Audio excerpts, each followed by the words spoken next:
Bom, quando a gente sabe que as plantas são cultivadas, especialmente fruteiras, né, no solo.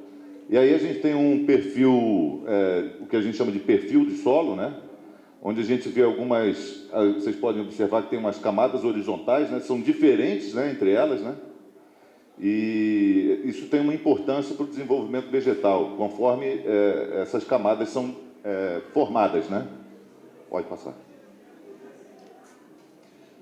Vai indo. Aí, de novo, perfil do solo, as camadas, e aí o horizonte. Aí tem os que a gente chama de horizontes, né, que são essas camadas propriamente ditas. Então, a gente pode perceber que aquele horizonte, onde está escrito horizonte O, não sei se todo mundo vê, é o mais superficial, é onde tem a deposição de matéria orgânica, né, que são folhas de árvores que caem, passarinho, outros bichos, né? E aí é onde que se deposita a matéria. Então, ela é uma camada relativamente fina, né? Que é dali que parte toda a decomposição da matéria orgânica que se dá nessa camada superficial. E ela vai descendo, todos os minerais que vão sendo derivados dessa composição vão descendo pelo perfil do solo, né? Então, essa camada mais superficial é onde é a deposição da matéria orgânica. Logo embaixo, o horizonte A, que é o logo de baixo, é a camada mais fértil do solo. É o que a gente chama de camada arável, né? É onde que a gente cultiva a maior parte das plantas que a gente conhece hoje, né? E aí é a parte mais fértil do solo. É ali que se dá todo o processo de biologia, né? Biológico. Todos os processos biológicos do solo se dão ali. E aí esses processos biológicos, eles usam essa matéria orgânica que está sendo depositada em cima, mineralizam essa matéria orgânica e disponibilizam os elementos que se decomporam para absorção pelas raízes. Então, é esse processo todo que se dá entre a biologia do solo, as raízes e o desenvolvimento vegetal propriamente dito. Isso aí num ambiente natural, certo? Aí, logo após, aí são os outros horizontes mais profundos, eles só servem mesmo para fazer classificação dos solos, para estudos de pesquisa e tudo mais. Mas o que é importante dizer é que todos os nutrientes que não são recolhidos pelas raízes das plantas, que vão fazer parte do corpo daquela planta, eles são perdidos para aquelas camadas mais profundas. E muitas vezes as raízes não conseguem chegar nesses nutrientes que foram perdidos, né? Aí tem uma teoria, né, que é o mínimo de Liebig, que ele diz o seguinte: não adianta a gente ficar colocando muito adubo se a gente não colocar o adubo que a planta está precisando. Então, ali a gente tem lá, vamos supor que se fosse um barril, que o potencial da planta seria encher esse barril inteiro, quer dizer, ela crescer plenamente. Se tiver faltando uma ripa, um elemento,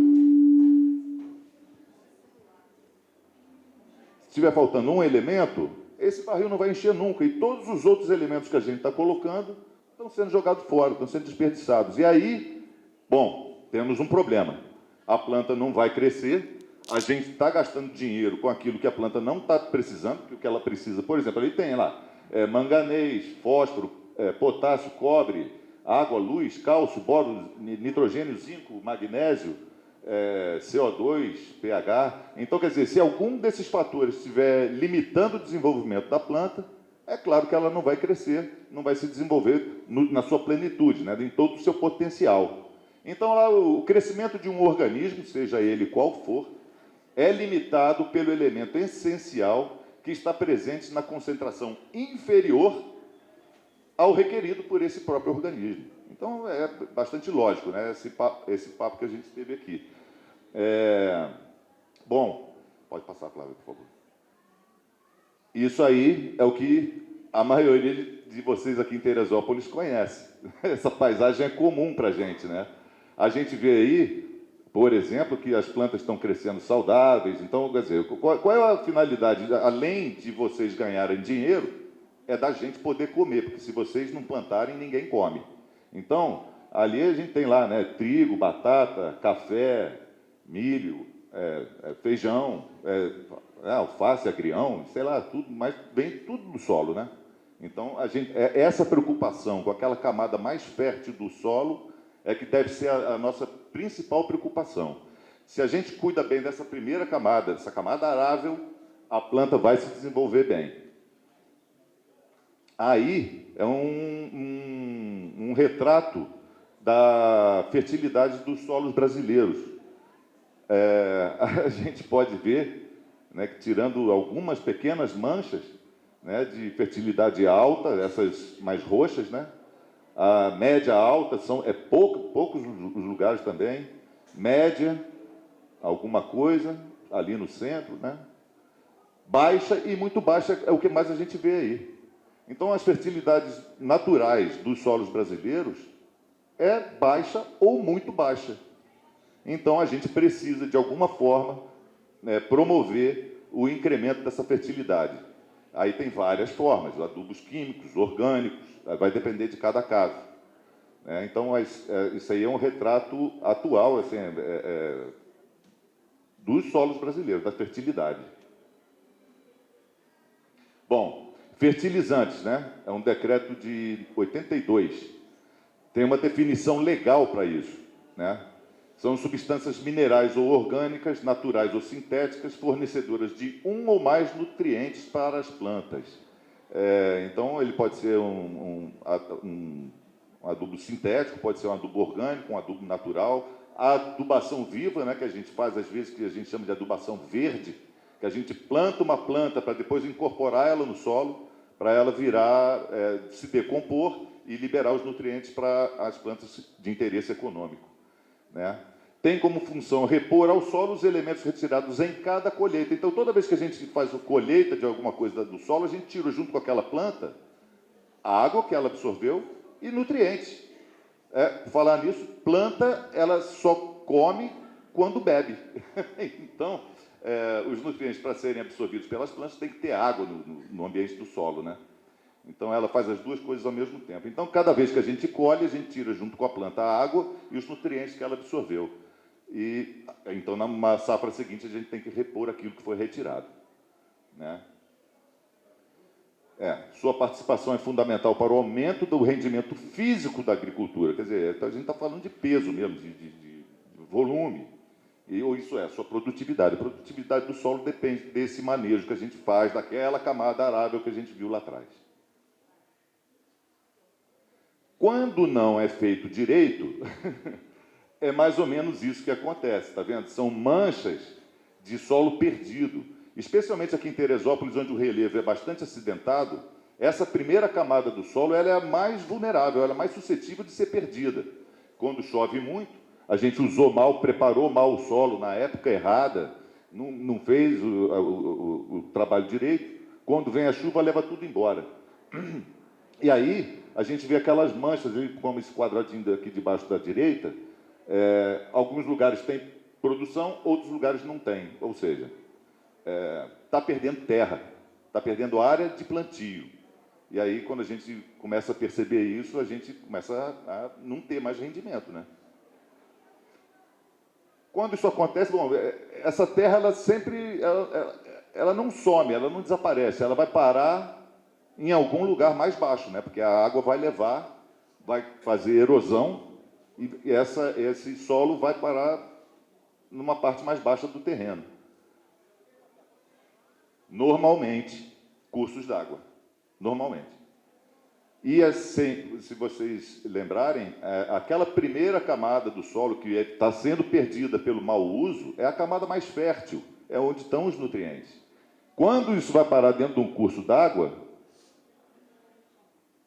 a gente começa a perceber uma mudança na coloração dela. Isso aí alguma coisa está errada. Aí acontece um processo que a gente chama de eutrofização. Não fica chateado com o nome, não, mas especialmente nitratos e fosfatos, quando vão para dentro de um curso hídrico, eles promovem esse processo de eutrofização, que eles favorecem a proliferação de algas. Por isso que a água vai ficando mais esverdeada. Um verde mais turvo. E aí o que acontece? Elas consomem o oxigênio daquele curso hídrico, porque as algas cresceram demais, os peixes morrem, porque as algas consomem o oxigênio que está dissolvido na água e os peixes não conseguem mais respirar, e aí olha o problema. Não é só isso. A gente está vendo que os peixes começam a morrer, mas esse talvez não seja nem um único problema. O problema é que essa água vai ficar toda contaminada, e o cara que está usando essa água para fazer irrigação na lavoura dele lá na frente, vai ter problema. Vai ter problema porque essa água já está contaminada com um monte de coisa. Bom, aí é um jeito mais amigável, vamos dizer, de uso da terra, né? Onde esse produtor rural ele está usando aí consórcio entre espécies diferentes, variedades diferentes de plantas, salsa, cebolinha, alface, couve. E o que acontece? Essas plantas elas têm sistemas radiculares diferentes. Cada plantinha dessa explora o solo de uma forma diferente. E cada uma delas exige os nutrientes de forma diferente. Então, quando eu faço isso, a planta que está do lado, ela precisa de uma coisa. Aquilo que ela não precisar, provavelmente a outra vai usar. A que está logo do lado, né? Então, é um jeito mais amigável e mais eficiente até de usar, porque você perde menos nutrientes daquele adubo que você colocou, se fosse tudo alface, por exemplo. Né? Aquilo que a alface não pegou, a cebolinha vai pegar, o que os dois não pegaram, a couve pega. Então, é um jeito mais inteligente de usar a terra. Aqui é um esquema de uma propriedade, vamos dizer, ideal. Né? Então, a gente vê lá em cima que tem a reserva legal, que é 20% da área total. As áreas de preservação permanente, que são as beiradas de rio e tal, onde a gente pode usar, olha só, a agricultura fora das APPs, ali essa propriedade, a proposição, isso é um esquema, né? Assim, só estou dando um exemplo aqui que é desse esquema. Então, ele está em agricultura, essa agricultura está fora das áreas de preservação permanente. Aqui, pecuária, aqui embaixo, fora das áreas de preservação permanente. A infraestrutura ali no meio é a sede. Ali, nesse caso aí, o cara fez uns lagos ali e está usando para fazer piscicultura. Recuperação de áreas de preservação permanente. Aí ele pode usar a outra parte para fazer ecoturismo, por exemplo, criar abelha, separar uma área para fazer pesquisa científica. Tem várias entidades, vários órgãos que fazem pesquisa agropecuária que estão, às vezes, procurando fazer pesquisa dentro da área do produtor rural, entendeu? Envolver o produtor na pesquisa, isso é interessante. E aí, uma sequência de coleta de amostras de solo. Porque como é que a pessoa pode perguntar, como é que eu faço para coletar amostra de solo, né? E aí tem um esquema. Esse esquema, como vocês são produtores de tangerina, eu coloquei esse esquema aí para árvores, né? Para fruteiras. E aí, primeiro passo é você fazer a limpeza, né? Da onde você vai tirar a amostra, né? Tirar com a enxadinha ali, aquela parte de cima. Aí depois você faz um buraco com a pá reta. Normalmente, para fruteira, a gente faz 2 amostras. Uma de 0 a 20 centímetros de profundidade, ou seja, da superfície até mais ou menos 1 palmo de profundidade. E aí separa essa amostra. E depois outra de 20 a 40, né, mais funda. Que é para a gente ter essa proporção aí, porque as raízes das fruteiras elas exploram o solo com maior profundidade. E aí a gente joga essa amostra dentro de um balde, né? São todas, assim, que eu vou explicar, isso é amostra simples, mas a gente vai precisar de uma amostra que no final vai ser composta, eu vou explicar como. Aí você tira uma fatia desse solo, coloca dentro de um balde, e aí você vai andando em zigue-zague, aleatoriamente, pelo seu terreno, e repetindo esse procedimento. Pelo menos umas 15 vezes por hectare, no mínimo. Tá? Então, você vai ter 15 amostras simples dentro daquele balde. Aí você mistura aquilo tudo, tira um punhadinho e leva para o laboratório. Aqui, por exemplo, olha só o que é importante, é um outro esqueminha também, que aqui está mostrando assim, por que o cara tem a amostra 1 e a amostra 2? Vamos supor que uma parte do terreno dele seja de encosta, e toda igualzinha. Ele vai tirar essa amostra composta dessa área, e se a parte de baixo for mais sujeita à inundação, por exemplo, fica um tempo mais úmido, acumula mais água, é outra amostra. Então você vai tirar de duas áreas, né, uma amostra composta de cada uma, entendeu? Da área 1, da área que está sujeita a maior umidade, e da área de encosta, certo? Então, são duas amostras compostas que você vai levar. E você tem que fazer o croquis. O que é croquis? É o mapinha de onde são essas amostras, de onde vocês tiraram essas amostras, né? Você faz um mapinha do seu terreno em casa e fala assim, a amostra 1 que eu mandei para o Kleber é dessa área aqui, a amostra 2 é dessa área aqui, porque no final a gente vai ter uma avaliação da fertilidade do terreno e uma recomendação para cada área.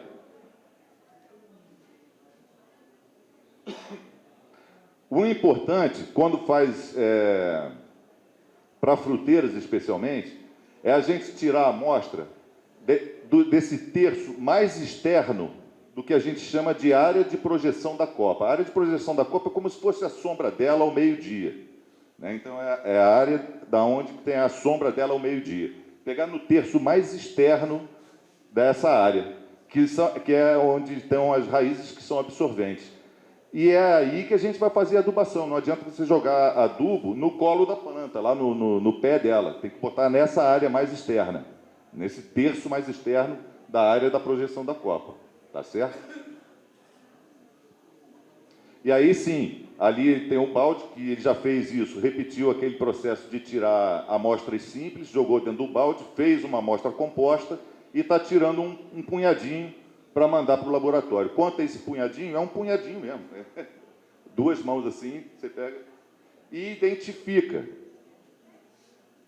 Tem que identificar a amostra. Então, se você tem, suponha, vamos supor que você tem uma propriedade lá que tem uma parte que tem samambaia.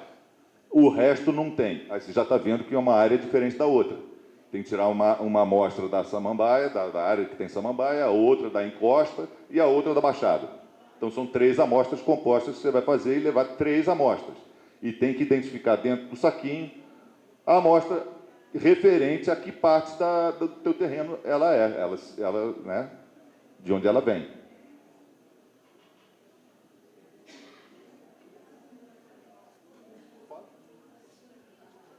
Ah, sim.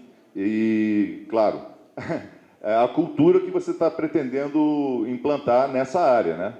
De preferência, identifica a cultura anterior e a cultura que você vai colocar, se for diferente, né?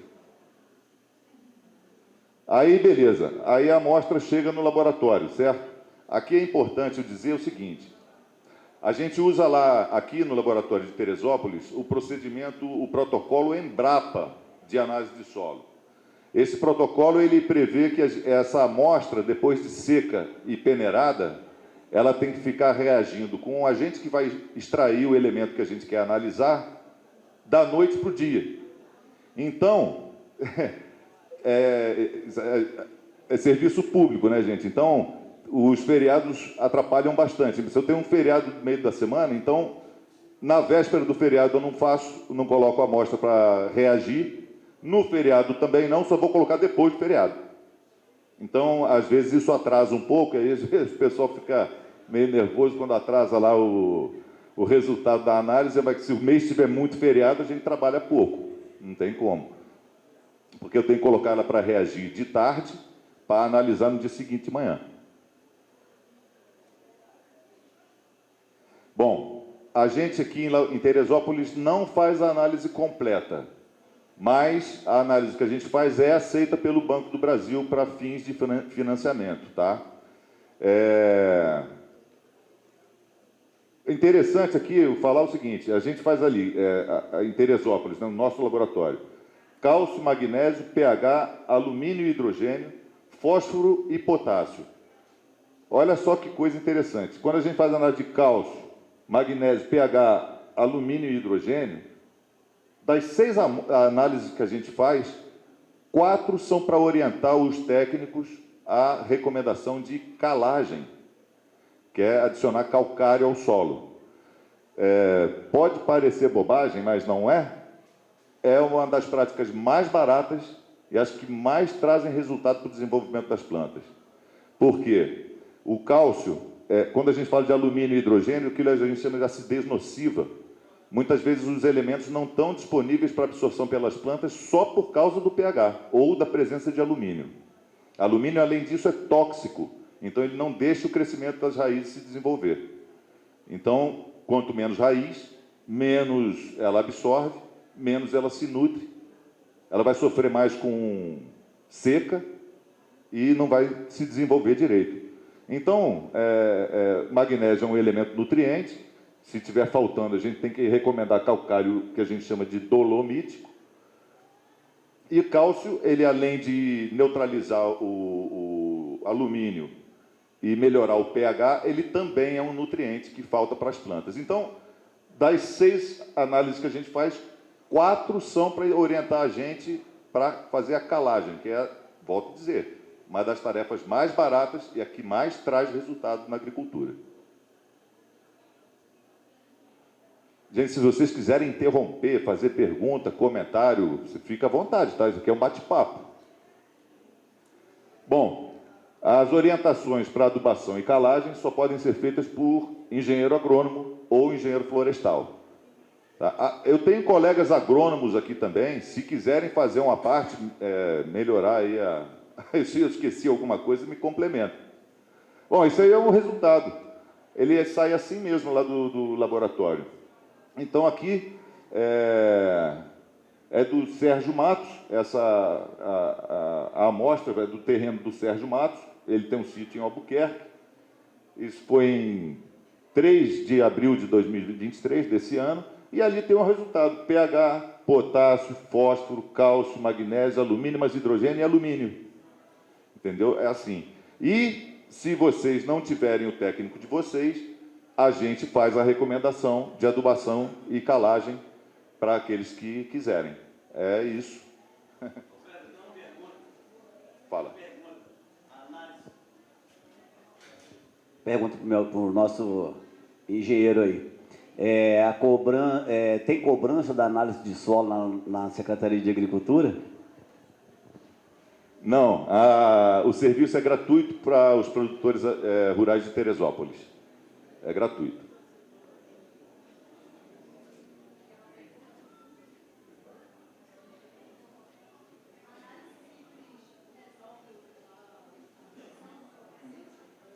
Normalmente sim. A gente vai, né, no manual de adubação e calagem para o estado do Rio de Janeiro, que é montado em cima desse protocolo Embrapa, né? Aí a gente tem que conversar com o produtor rural. Por exemplo, se a senhora levar a sua amostra lá, depois do final a análise está pronta, aí eu tenho que conversar com a senhora para a gente ver, em função das suas práticas, da sua disponibilidade de uso lá, como você trata a sua lavoura, e aí a gente conversa e, conforme o manual, a gente faz a recomendação para você. O ideal é fazer análise uma vez por ano, pelo menos.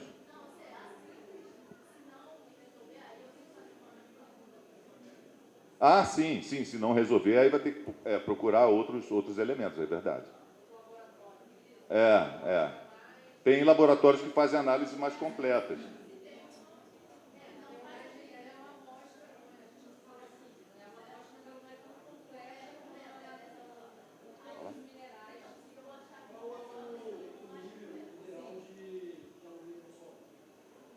Nível ideal de alumínio no solo é 0.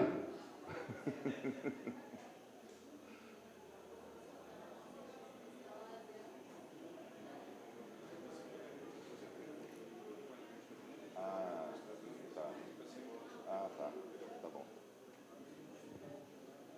Mais alguma pergunta? Algum dos meus colegas quer fazer algum comentário?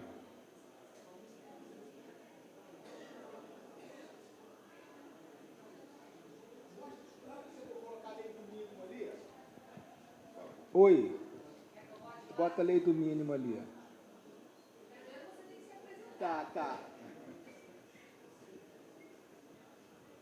Eu de maneira dar parabéns ao colega aí, que pô, fez uma palestra excelente. Tá? Uma questão que eu trabalho na matéria de Campo Grande, né? Uma questão. É engenheiro agrônomo, né? Isso aí. O colega está me ajudando ali, engenheiro agrônomo. Uma coisa que eu vejo muito lá na cultura do coco verde, que eles, tem até a colônia japonesa lá também, né? Que foi fundada em 1938. Eles mantêm um pomar muito roçado constantemente. Então, quando a gente faz o exame do solo, a fertilidade está lá em cima. Cálcio, magnésio, fósforo, tudo nas alturas. Mas o solo está compactado. Então, ele vai gastar tempo, trabalho, dinheiro com adubo e não vai ter resultado. Porque, como o doutor falou, o fator limitante, ali ele falou, é a compactação do solo. Aí nessa hora entra a importância o quê? Da adubação verde, adubação orgânica, deixar, né, o manejo do mato crescer e diminuir essa roçada. Aquela visão de ter tudo limpinho, eu vejo totalmente problemático. Né? Essa é a minha contribuição.